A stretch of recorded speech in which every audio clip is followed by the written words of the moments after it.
Why does someone dislike us or dislike our products or our services?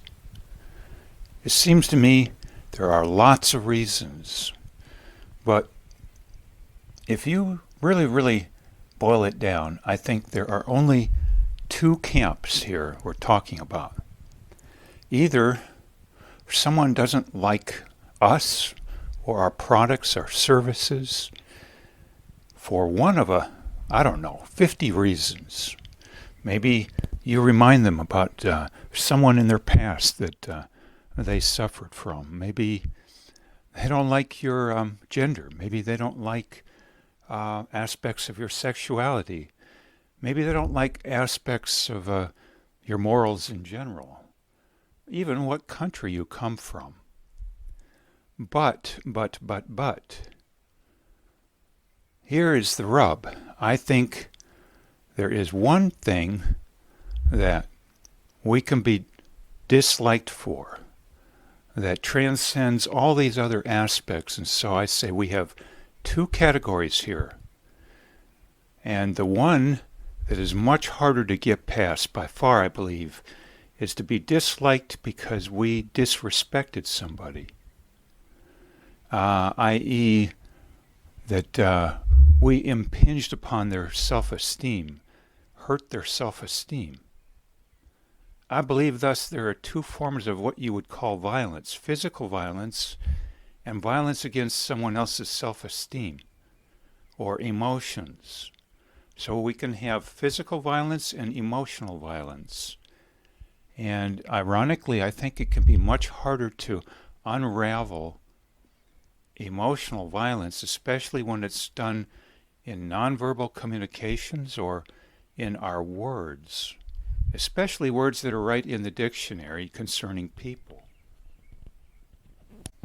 I'm not going to mention the name of a woman, but she is an alternative healer, and she has used the phrase, "Sticks and stones may break my bones, but words will effing kill me." And I thought that was an interesting phrase.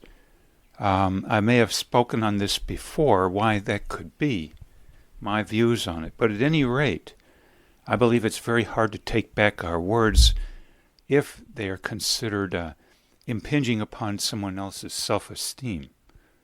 We could call this an insult. We could call it a narcissistic wound, perhaps, a challenge to someone's honor.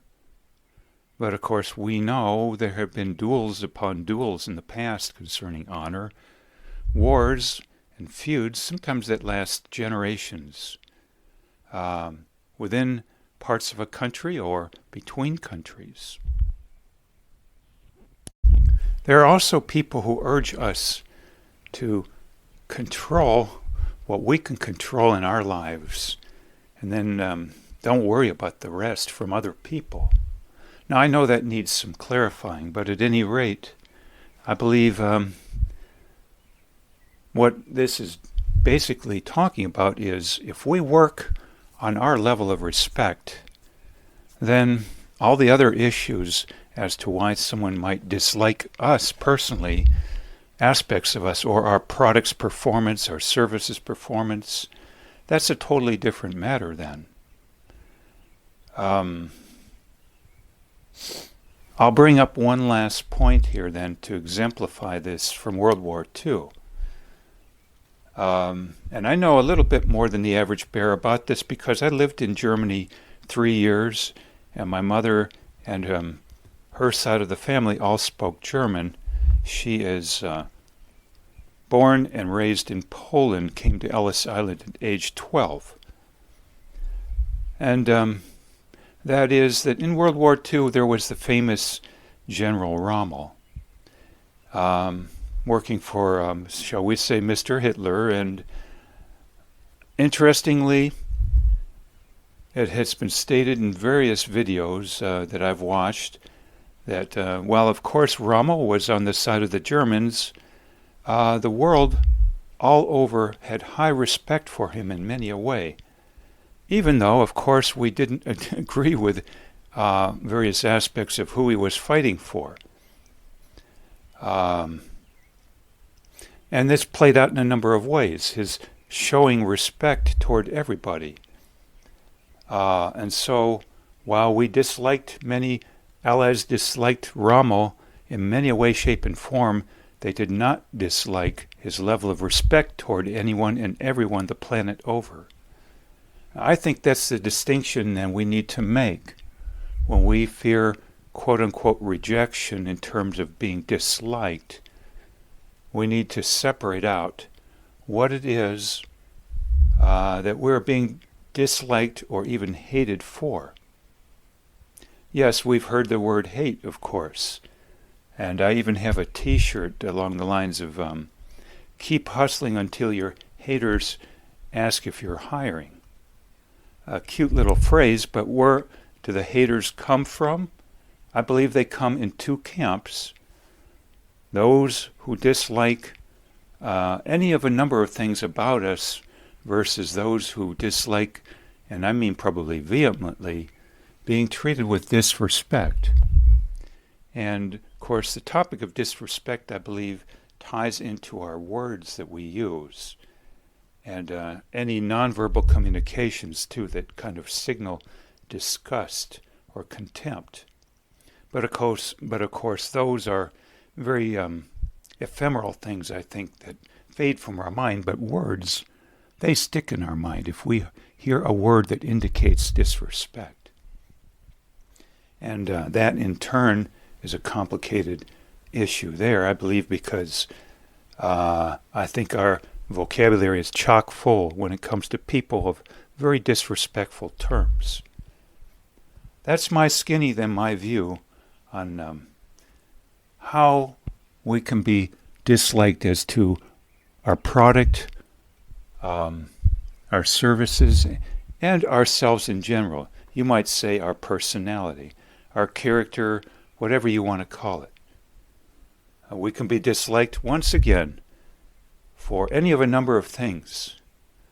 But to be disliked for being disrespectful, I believe is in a totally different camp.